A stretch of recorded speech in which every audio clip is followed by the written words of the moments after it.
Bonjour à tous pour une nouvelle vidéo sur la Foot History où on va faire un petit top 10 de la fin de Mercato. Hier c'était le jour le plus long pour les clubs de foot puisque c'est le dernier jour du Mercato, c'est là qu'il y a tous les transferts, le panic buy, etc.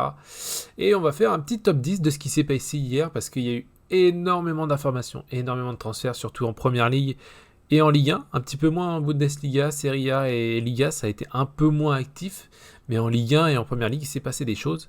Donc j'ai fait un petit top 10 des transferts pour moi de ce qui s'est passé hier. Et 10 joueurs du coup qui vont être intéressants à suivre dans leur nouveau club. Donc on va démarrer directement avec le numéro 10. Pour moi, il est en Liga, il est arrivé en Liga, c'est Vladislav Vanat. Vladislav Vanat, c'est un joueur qui vient d'Ukraine, qui a fait une bonne saison il y a 2 ans, il me semble, en Ukraine. L'année dernière, il met quand même 20 buts, 4 passes D. Et la saison d'avant, 14 buts, 7 passes D en Ukraine. On sait que le contexte ukrainien est pas top en ce moment, mais c'est un joueur qui est prospect depuis quelques années, qui a que 23 ans et qui arrive à Gérone qui est en cata complet depuis le début de saison, mais justement qui avait besoin peut-être d'un attaquant qui plante des buts. Et pour le coup, lui, le petit Vanat ukrainien, peut être, à l'image d'un Dovvik qui était chez eux avant, peut être cet élément un petit peu manquant à Gérone pour être un peu plus incisif devant le but et relever un petit peu la barre. Donc pour moi, Vanat, c'est le top 10 des joueurs à suivre suite à ce dernier jour de Mercato. Le numéro 9, on passe au numéro 9, c'est Samuel Chukwueze qui était à Milan, qui est transféré à Fulham. Je crois que c'est pour un... Tac, tac, tac, tac. C'est un prêt, ouais. C'est un prêt qui est à Fulham. Ailier droit, qui a eu quelques blessures la saison passée à Milan, mais moi je me souviens d'une saison à Villarreal, 13 buts, 11 passes D, avec 50 matchs. Il avait été excellent. Le transfert à Milan, peut-être qu'il n'a pas été forcément mauvais, mais je pense qu'il n'a pas répondu forcément aux attentes qu'on attendait, enfin les attentes qu'on avait pour lui. Et à Milan, voilà, ils lui ont laissé 2 ans, ça n'a pas fonctionné, ça ne fonctionne pas. Et pourquoi pas aller en Angleterre, un autre contexte, peut-être un contexte qui lui va un peu plus, vu que lui, voilà, il est basé plus sur la vitesse, etc. Donc voilà, joueur sur le côté droit. Alors attendez, parce que ça c'est pas forcément ses meilleurs. On va aller sur la Liga, voilà. Ailier droit, très percutant. Je me souviens d'un excellent joueur. Moi j'aimais beaucoup la saison qu'il avait fait à Villarreal, où c'était la bonne saison 2022-2023. Donc à voir ce que ça donne à Fulham. Fulham qui est une équipe qui joue, hein, qui est une équipe intéressante pour cette saison, qui peut jouer le top 10, top 12, je pense, en Première Ligue. Donc Chukwueze va être un bon apport, je pense, pour la saison prochaine. On passe au top 8, et en top 8, j'ai mis Jonathan Ikoné qui arrive au PSC. Alors oui, la marche n'est pas du tout la même entre Chukwueze et Jonathan Ikoné, mais ce que j'aime bien dans Ikoné, c'est qu'il arrive donc au PFC, qui est un nouveau projet, qui va essayer je pense, de jouer pareil, un top 10, top 12 en France. Ikoné, il a que 27 ans. Pour moi, il a fait une petite escapade en Italie qui n'a pas forcément bien marché. À la Fiorentina, ça n'a pas forcément marché comme convenu. Il a fait un petit peu comme la saison passée, mais pareil, il n'a pas forcément fonctionné comme on l'avait attendu. Un retour en France. Moi, je me souviens de sa saison à Lille avec Jonathan Bamba sous le Galtier. C'était un joueur très intéressant. Il a que 27 ans. Il peut apporter quelque chose en plus au PFC. Il y a Moses Simon sur le côté gauche. Kebal, parce que lui, il connaît, c'est plus côté droit. Hein, ouais, c'est plus côté droit. Donc, prendre ce côté droit, peut-être recentrer Kebal en numéro 10, je sais pas. Je sais pas ce qu'ils vont en faire. Mais en tout cas, c'est un joueur qui peut, à mon sens, apporter quelque chose au PFC. Et ça va être intéressant à suivre sur notre Ligue 1. Voilà, le retour de Ikoné en Ligue 1. On passe au top 7. Le top 7, c'est Georges Mikotadze. Alors malheureusement, qui a été obligé d'être transféré à Villarreal pour qu'il y ait un revenu pour Lyon. Donc 31 millions, je crois que ça a fait autour de 34 millions, je crois, 31, 32 millions, je crois, avec les bonus. Un joueur, attention, je vais suivre parce qu'en fait, il va dans une grande équipe, à mon sens, parce qu'il va à la Villarreal. Villarreal qui est en gros projet pour aller chercher, je pense, un top 3 en Liga, qui a une équipe en tout cas pour le faire. Mikotadze est clairement une plus-value pour eux. C'est un joueur qui va, s'il est à son top comme à Lyon, va leur apporter quelque chose. Maintenant, attention dans le sens où Mikotadze en France, ça fonctionne. À l'Ajax, il a souffert d'un contexte défavorable pour lui où il n'a pas pu jouer. À voir ce que ça donne à l'étranger, mais en tout cas, ce qu'il a montré en France lui permet d'être convaincant. Après, le fait qu'il veuille pas y aller, enfin, qu'il soit obligé d'y aller, est-ce que, en plus, le fait d'aller à l'étranger, est-ce que ça va pas être un petit flop? J'ai peur un peu du flop. Et c'est pour ça que je vais le suivre, parce qu'en soi, c'est un joueur qui me plaît énormément, qui apporte énormément sur le front de l'attaque quand il est dans un club. Donc, voilà, il a gardé son numéro 69 à Villarreal, ce qui n'est pas anodin. Et c'est pour ça que je vais le suivre, parce qu'il est dans une équipe très intéressante. Et s'il se met au diapason de cette équipe, il va être incroyable, je pense, en Liga. Il va planter, je pense qu'il peut planter facile 15 buts minimum. Mais est-ce qu'il aura la tête à Villarreal? Tout est la question. Est-ce qu'il arrivera à s'acclimater? Tout est la question. Donc c'est ça qui est intéressant. Et c'est pour ça que c'est mon top 7 de ce dernier jour de Mercato. Pour Mikotadze.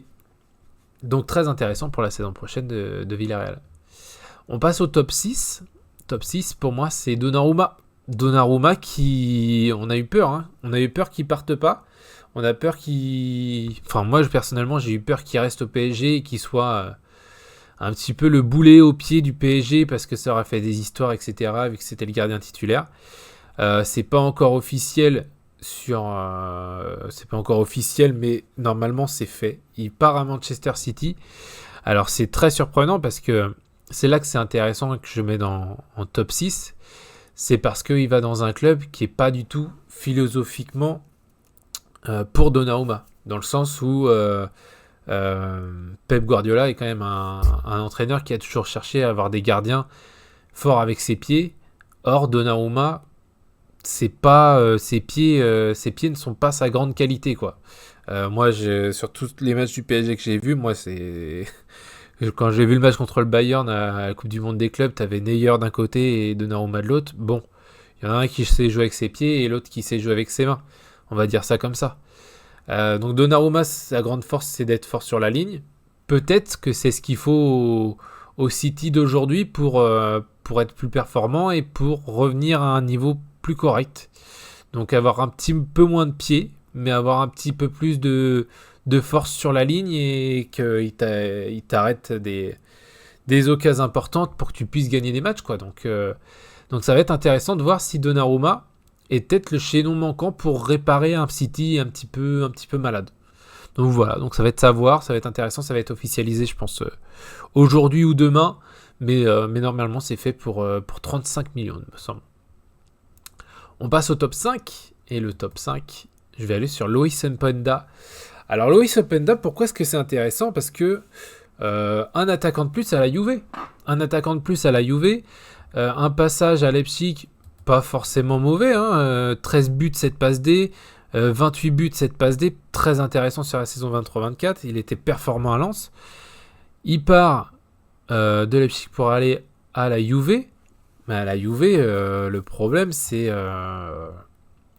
le vivier en fait, parce que la Juve, ils ont 3 attaquants potentiellement titulaires, quoi. Vlahovic, Jonathan David et Loïs Openda. Sur ce qu'on a vu sur le début de saison, je vous montre, pour l'instant il est parti sur un 3-4-3.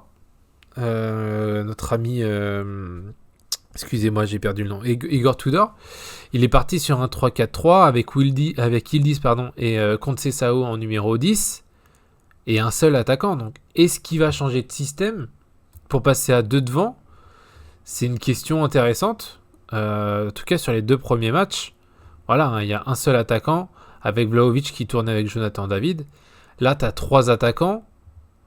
L'effectif, ok, il est complet, hein, offensivement. Enfin, en attaque, t'as ce qu'il faut. Maintenant, la rotation des trois, comment est-ce que ça va se passer? Comment ça va tourner? T'as trois top attaquants. Même si Vlahovic, on a un peu de doute, mais bon, les trois ont 25 ans, les trois sont dans la force de l'âge, entre guillemets. À voir. À voir ce que ça donne. C'est très intéressant de se dire qu'on a trois grands attaquants dans une équipe qui joue avec un seul attaquant. Donc à voir ce que donne la Juve. Déjà que la Juve est intéressante pour la saison prochaine, dans le sens où je les mets un petit peu à outsider pour aller chercher un titre.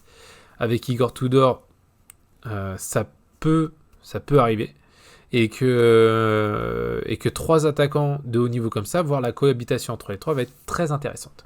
Donc, c'est mon top 5, Loïs Openda. On passe au top 4.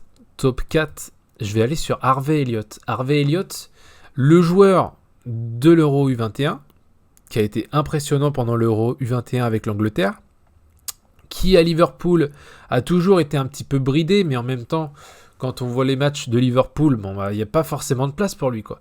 Donc, d'aller à Aston Villa, où pour le coup, il aura de la place. C'est un joueur, donc c'est un prêt, c'est un prêt pour Villa, il me semble. Ah non, ça a été validé, c'est un transfert, pardon, excusez-moi. Non, c'est un prêt. C'est un prêt, on est d'accord.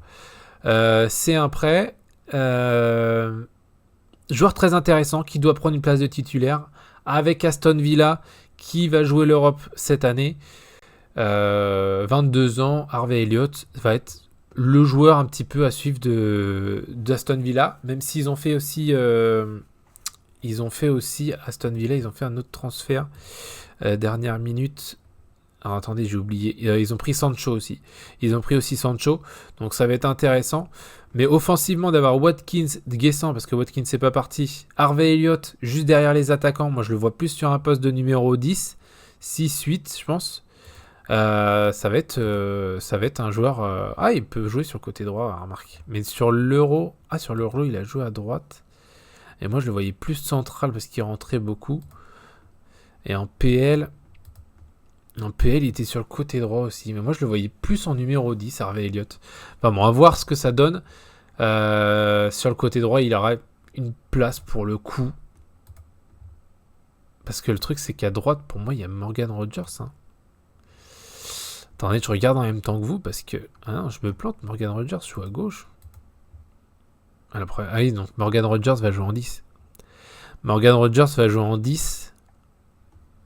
Ah, c'est intéressant de voir comment va se... Ah, c'est ça, Morgan Rogers va jouer en 10, à gauche il y aura Sancho, parce que Guessant pour moi est un numéro 10 qui doit varier avec Watkins, et sur le côté droit on va mettre Harvey Elliott. Pour le coup, c'est une attaque très intéressante de Villa. Et s'ils ont fait un petit mauvais début de saison, je pense aussi parce que Evan Guessant c'est pas son poste. Et Malen c'est toujours courant alternatif, donc c'est difficile de compter sur lui. Ça va être intéressant d'avoir cette attaque à 4 à Aston Villa, et ça va être sûrement plus fort que ce qu'ils avaient là pour le début de saison. Donc voilà, donc mon top 3 ça va être Harvey Elliott. Harvey Elliott à suivre à Aston Villa. Mon top 4, pardon, excusez-moi, mon top 4. On passe au top 3. Top 3, je vais aller sur Benjamin Pavard. Alors Benjamin Pavard qui débarque à Marseille. Benjamin Pavard qui débarque à Marseille. Marseille qui va pouvoir avoir un peu plus d'expérience en défense centrale. Je pense qu'ils vont le faire jouer défenseur central. Ils avaient besoin d'un défenseur de toute façon, au vu du début de saison qu'on a vu, au vu de ce qu'a fait Balerdi. Au début de saison, tu te dis qu'il faut quand même un joueur un petit peu d'expérience à côté de lui. Ils ont recruté aussi Medina. Le problème de Benjamin Pavard, la petite incertitude, c'est ses blessures. Parce que niveau blessure, on le voit la saison passée, il a été un petit peu blessé. Mais malgré tout, c'est quand même un joueur, quand il joue, il est bon. C'est un joueur qui est international. Si on regarde toutes ses saisons au Bayern et à l'Inter, il est toujours sur des bonnes saisons, quoi. Vraiment des bonnes saisons depuis qu'il joue en fait. Depuis qu'il est arrivé en Allemagne, il est sur des bonnes saisons. Donc c'est un joueur d'expérience, c'est un joueur qui est sélectionné, qui est international, qui va apporter à cette équipe de Marseille peut-être plus de sérénité. Moi j'attends de voir quand même le tempérament avec l'intensité de Marseille. Parce que Pavard, on le voit un petit peu comme un joueur un peu calme, même s'il a son ego, on l'a vu avec On l'a vu au Bayern, etc. On l'a vu à l'Inter, comme quoi il voulait, même en équipe de France, qui veut jouer défenseur central. C'est un joueur qui a de l'ego, qui a 29 ans. Mais à voir avec l'intensité de Marseille si ça fonctionne. Mais si ça prend, je pense que ça va être un joueur très intéressant pour l'OM et qui va vraiment apporter quelque chose dans cette défense centrale. Mon top 2, c'est Dylan Bakwa. Dylan Bakwa, le Strasbourgeois qui on voit un début de saison était impactant, quoi. Une passe D, un but. Alors à chaque fois il rentrait, il me le semble, il n'était pas titulaire. Tac. Dylan Bakwa, ouais, il est rentré à chaque fois, et à chaque fois qu'il rentre, il est impactant. Et il apporte toujours quelque chose, notamment contre Monaco ce week-end, on l'a vu avec sa rentrée qui change un petit peu le cours du match pour Strasbourg. Et le choix d'aller à Nottingham Forest, pour moi, est un très bon choix. Moi, j'adore Nottingham Forest cette saison. C'est une équipe qui va jouer l'Europe, comme Strasbourg, mais c'est une équipe qui va jouer du coup la Ligue Europa et qui a un effectif que j'aime beaucoup. Igor Jesus avec Chris Wood devant. Dylan Bakwa va vraiment apporter quelque chose. Il y a Kalimundo aussi qui est arrivé sur la fin du mercato aussi. C'est un effectif très intéressant. Moi, il y a Dan Endoy qui est arrivé. Elliot Anderson, moi, c'est mon chouchou du milieu de terrain qui est d'ailleurs sélectionné en Angleterre. Et l'apport d'un Dylan Bakwa, pour moi, c'est le bon choix, quoi. S'il arrive à s'imposer sur le côté droit de Nottingham, ça va faire une équipe de Nottingham ultra intéressante. Et pour moi, c'est un bon choix parce que c'est un intermédiaire entre un grand club et ne pas aller trop vite dans un grand club, que tu te perdes en tant que remplaçant et que tu puisses pas jouer. Là, pour le coup, tu vas à Nottingham Forest où tu peux faire ta place. Tu es dans une équipe ultra intéressante en Première Ligue. Pour moi, Nottingham, ça doit jouer. Alors après, Nottingham, début de saison, c'est un petit peu compliqué. Ils ont une victoire contre Brentford, nul. Pour moi, la défaite contre West Ham, elle fait tâche parce que West Ham est vraiment une équipe, pour moi, bas de tableau pour la saison prochaine. Mais c'est une équipe Forest qui doit jouer un top 10, quoi. Un top 10, voire même une petite place européenne, je pense, sur un top 7, top 6, top 7, comme cette saison. Donc très intéressant à suivre, Dylan Bakwa à Nottingham Forest. Et enfin, mon top 1. Bon, il n'y a pas de surprise. C'est Alexander Isak. Alexander Isak qui officiellement arrive à Liverpool.